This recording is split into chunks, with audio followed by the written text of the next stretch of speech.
Thank you, everybody. Thank you. Everybody, please have a seat. Thank you so much. Welcome to the White House. 6 months ago today, a big part of the Affordable Care Act kicked in as healthcare.gov and state insurance marketplaces went live. And millions of Americans finally had the same chance to buy quality, affordable health care and the peace of mind that comes with it as everybody else.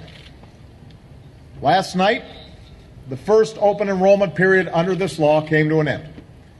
And despite several lost weeks out of the gate because of problems with the website, 7.1 million Americans have now signed up for private insurance plans through these marketplaces. 7.1.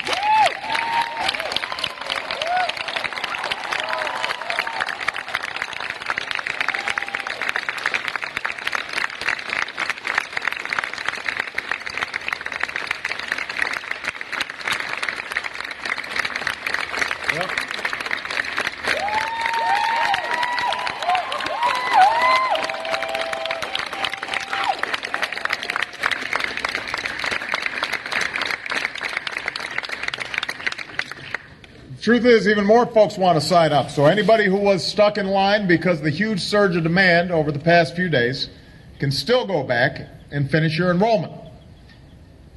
7.1 million. That's on top of the more than 3 million young adults who've gained insurance under this law by staying on their family's plan. That's on top of the millions more who've gained access through Medicaid expansion and the Children's Health Insurance Program.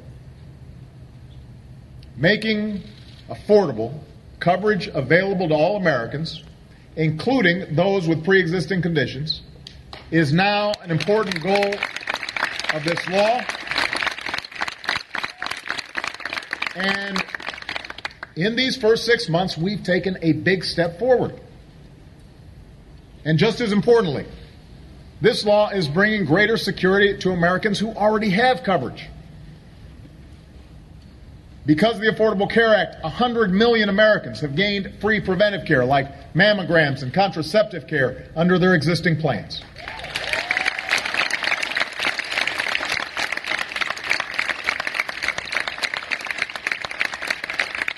Because of this law, nearly 8 million seniors have saved almost $10 billion on their medicine because we've closed a gaping hole in Medicare's prescription drug plan. We're closing the donut hole.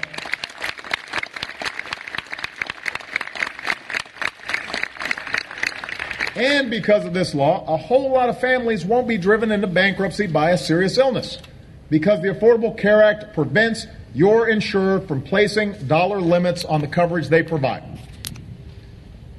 These are all benefits that have been taking place for a whole lot of families out there, many who don't realize that they've received these benefits. But the bottom line is this: under this law, the share of Americans with insurance is up, and the growth of healthcare costs is down. And that's good for our middle class, and that's good for our fiscal future.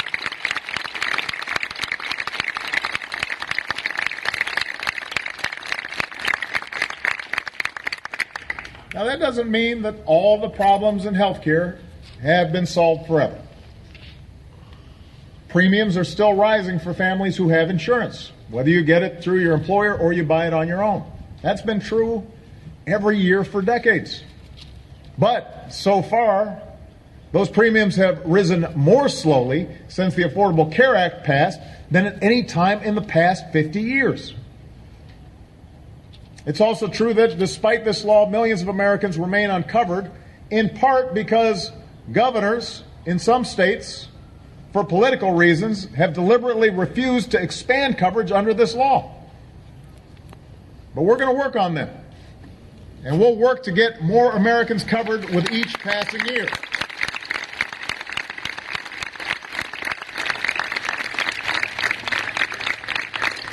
And while it remains true that you'll still have to change your coverage if you graduate from college or turn 26 years old or move or switch jobs or have a child, just like you did before the Affordable Care Act was passed, you can now go to healthcare.gov and use it year-round to enroll when circumstances in your life change. So no, the Affordable Care Act hasn't completely fixed our long-broken healthcare system. But this law has made our healthcare system a lot better. A lot better.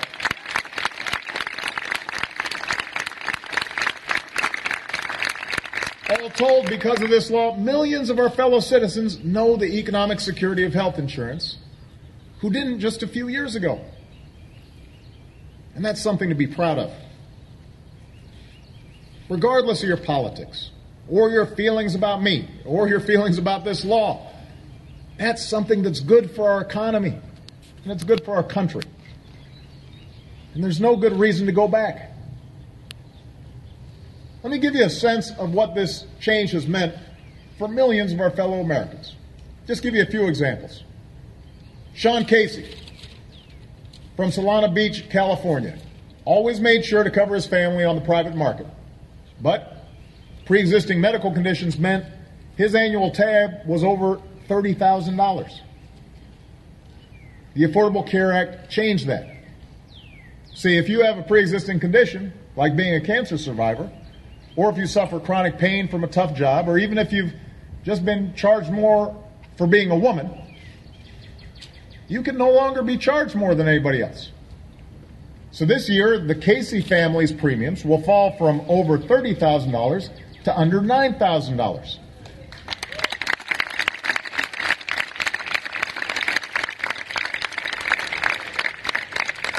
And I know this because Sean took the time to write me a letter. These savings, he said, will almost offset the cost of our daughter's first year in college. I'm a big believer in this legislation, and it has removed a lot of complexity and, frankly, fear from my life. Please keep fighting for the ACA. That's what Sean had to say. Jeannie Go is a bartender from Enola, Pennsylvania.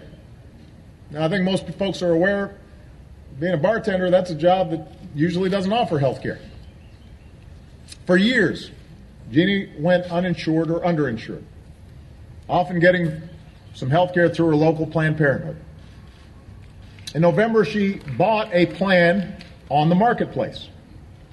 In January, an illness sent her to the hospital.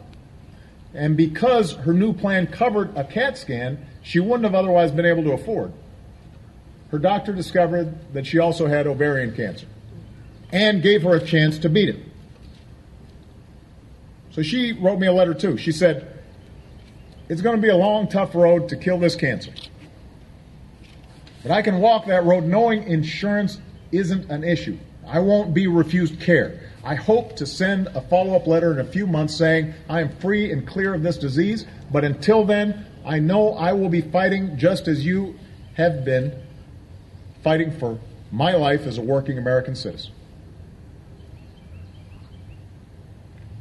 And after her first wellness visit under her new insurance plan, Marla Marine from Fort Collins, Colorado, shared with me what it meant to her. After using my new insurance for the first time, you probably heard my sigh of relief from the White House. I felt like a human being again. I felt that I had value. That's what the Affordable Care Act, or Obamacare, is all about. Making sure that all of us and all our fellow citizens can count on the security of health care when we get sick. That the work and dignity of every person is acknowledged and affirmed. The newly insured, like Marla, deserve that dignity. Working Americans like Jeannie deserve that economic security. Women, the sick, survivors, they deserve fair treatment in our healthcare system. All of which makes the constant politics around this law so troubling. Like every major piece of legislation, from Social Security to Medicare, the law is not perfect. We've had to make adjustments along the way, And the implementation, especially with the website, has had its share of problems. We know something about that. And yes, at times this reform has been contentious and confusing. And obviously it's had its share of critics. That's part of what change looks like in a democracy. Change is hard. Fixing what's broken is hard. Overcoming skepticism and fear of something new is hard. A lot of times folks would prefer the devil they know to the devil they don't. But this law is doing what it's supposed to do. It's working. It's helping people from coast to coast. All of which makes the links to which critics have gone to scare people or undermine the law or try to repeal the law without offering any plausible alternatives so hard to understand. I got to admit, I don't get it. Why are folks working so hard for people not to have health insurance? Why are they so mad about the idea of folks having health insurance? Many of the tall tales that have been told about this law have been debunked. There are still no death panels. Armageddon has not arrived. Instead, this law is helping millions of Americans. And in the coming years, it will help millions more. I've said before, I will always work with anyone who's willing to make this law work even better. But the debate over repealing this law is over. The Affordable Care Act is here to stay.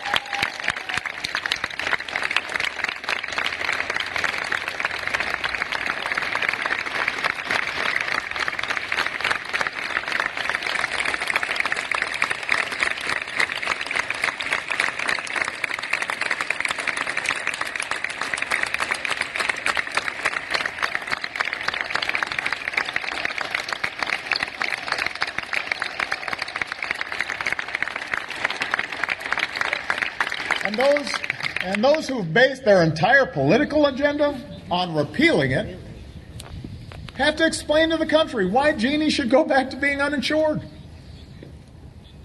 They should explain why Sean and his family should go back to paying thousands and thousands of dollars more. They've got to explain why Marla doesn't deserve to feel like she's got value. They have to explain why we should go back to the days when seniors paid more for their prescriptions, or women had to pay more than men for coverage. Back to the days when Americans with pre-existing conditions were out of luck. They could routinely be denied the economic security of health insurance. Because that's exactly what would happen if we repeal this law. Millions of people who now have health insurance would not have it. Seniors who have gotten discounts on their prescription drugs would have to pay more. Young people who are on their parents' plan would suddenly not have health insurance.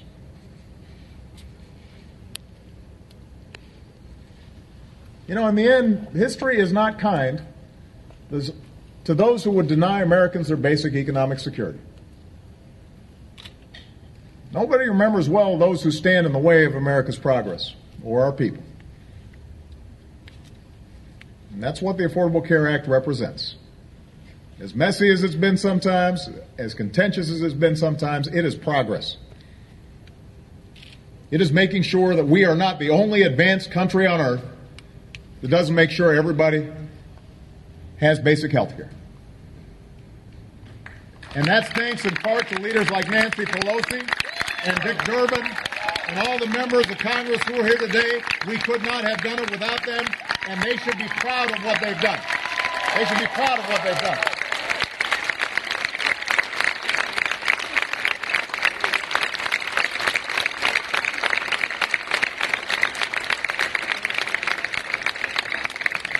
And it's also thanks to the often unheralded work of countless Americans who fought tirelessly to pass this law and who organized like crazy these past few months to help their fellow citizens just get the information they needed to get covered.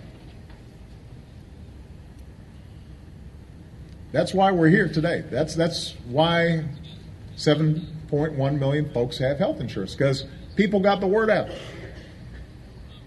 And we didn't make a hard sell. We didn't have billions of dollars of commercials like some critics did.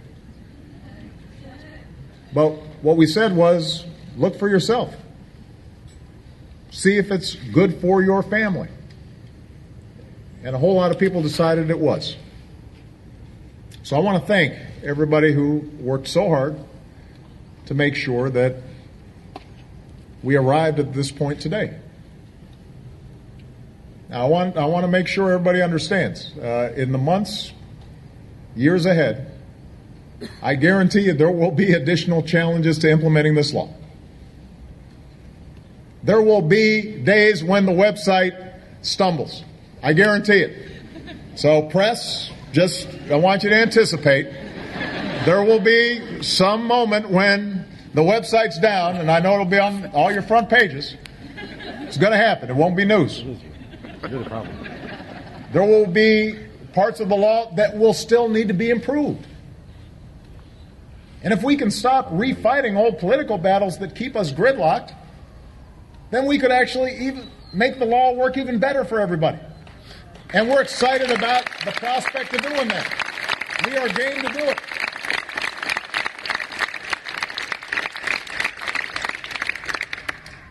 But today should remind us that the goal we set for ourselves, that no American should go without the health care that they need, that no family should be bankrupt because somebody in that family gets sick, because no parent should have to be worried about whether they can afford treatment because they're worried that they don't want to have to burden their children. The idea that everybody in this country can get decent health care, that goal is achievable. We are on our way. And if all of us have the courage and the wisdom to keep working, not against one another, not to scare each other, but for one another, then we won't just make progress on health care. We'll make progress on all the other work that remains to create new opportunity for everybody who works for it, and to make sure that this country that we love lives up to its highest ideals. That's what today's about. That's what all the days that come, as long as I'm president, are going to be about. That's what we're going to be working towards. Thank you very much, everybody. God bless you. God bless America.